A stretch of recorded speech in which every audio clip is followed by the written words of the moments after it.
mentioned earlier, the reason I'm running is because I think I can add value to the board. I work with corporate boards, CEOs and CFOs all the time. I know how that relationship works. I know what's expected of the CEO and the CFOs from the board, and I know how that interaction ought to work. I've got a lot of analytical and strategic experience in training, and I think that I can add value in that respect too. And lastly, I'm a parent of 3 kids in this school system, 2 of which have been in the school system for 11 years, one of which has been in the school system for 5. And I wouldn't put them anywhere else but the Fayette County School. And by the way, a lot of people, will say, well, about what schools the kids go to, that one school is better than the other. I'd have my kids go to any school in this county. The problem I've got is them consistently changing schools because we can't get it right. And that's my beef with redistricting. It has nothing to do with what schools they attend. It's all about the consistent change and disruption of the community and their friends.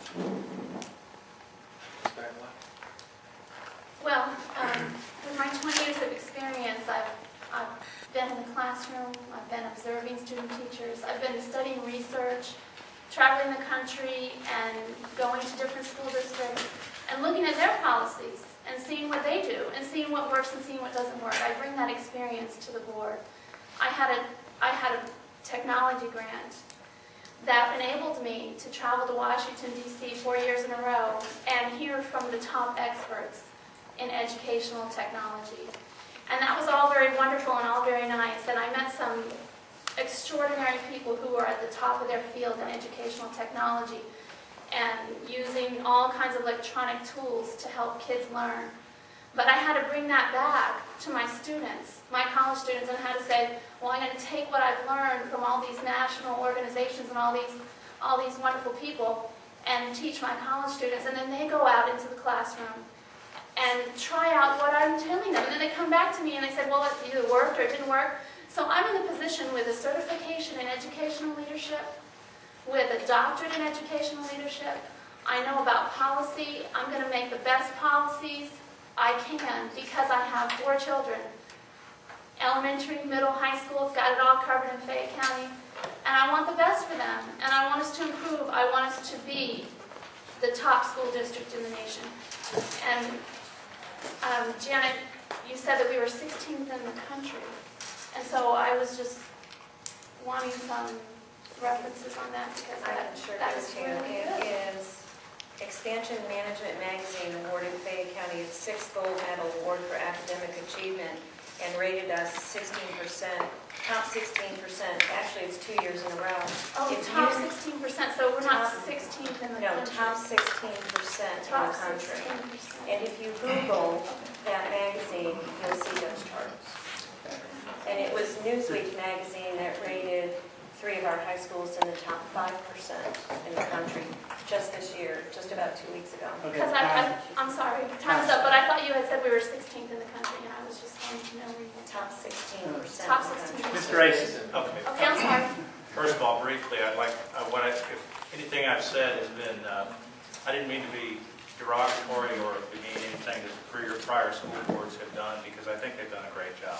I moved to Fayette County because the school district is good, and that's a testament to the people, like I said before, who have come before me. I'm an outsider. I'm not an educator. I've been an instructor in different capacities, but I have leadership skills that I think could enable me to lead or follow. And the board is not one person. It's a collection of people, and I work well and am able to reach and build consensus for strategic planning. As an outsider, I can maybe bring a fresh perspective to the problems and solutions that the board is going to be looking at in the coming years. And I have 2 kids in the system also, and I would like, well, I'm happy that the Fayette County schools are in the top 16%. I think that if we shoot for anything less than number 1, we're selling ourselves short. And there are school districts in the country that are #1, and we can look at them and come up with look for their best practices and try to bring them here. And that's going to be the challenge for the school board in the future. I believe that my educational background and my business experience has helped me to develop a number of great skills that would make me an excellent board member.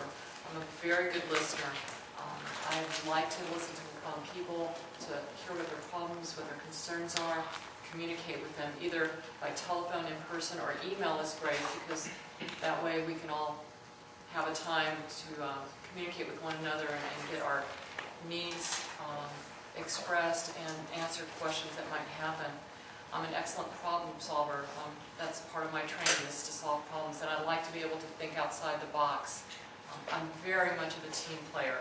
I can be the Indian, I can be the chief, either one, because we're all in this together. And I've said to several people that, our school system is really good, but we're only as good as our weakest link.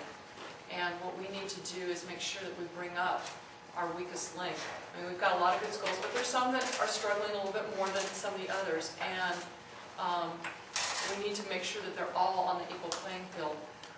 When I was with the PTO and PTSO, I saw a need for us to be able to communicate with all of the other PTO presidents, so I suggested the PTO President's Council.